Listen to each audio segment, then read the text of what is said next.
Welcome to the Rim Break Rodeo. We hope this video helps. In this video, I will explain how to use the Roblox Mesh Generator. First, open Roblox Studio and start a new project.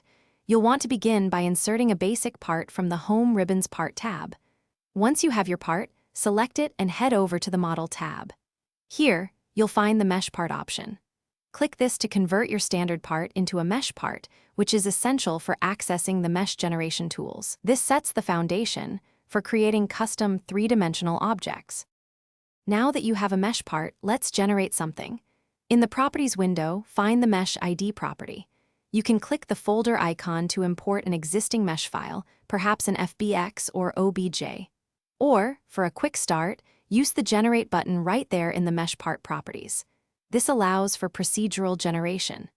Experiment with parameters like subdivision level, often ranging from 1 to 5, to control the detail and polygon count of your new mesh.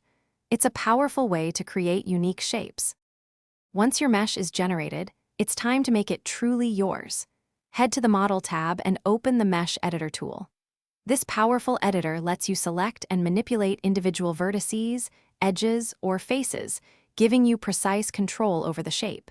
You can also apply modifiers like smooth or subdivide to refine its appearance. Remember to keep an eye on the polygon count. Aiming for under 10,000 polygons per mesh is generally a good practice for smooth game performance. Finally, let's talk about using your creations. You can export your custom mesh from Roblox Studio as an OBJ or FBX file if you want to refine it further in external software. Conversely, import externally created meshes back into Studio using the Asset Manager.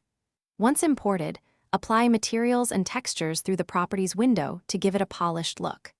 Then, simply position and scale your mesh within your game world, making sure it integrates perfectly with your overall design. Happy building! Thanks for watching. Consider subscribing if we helped you.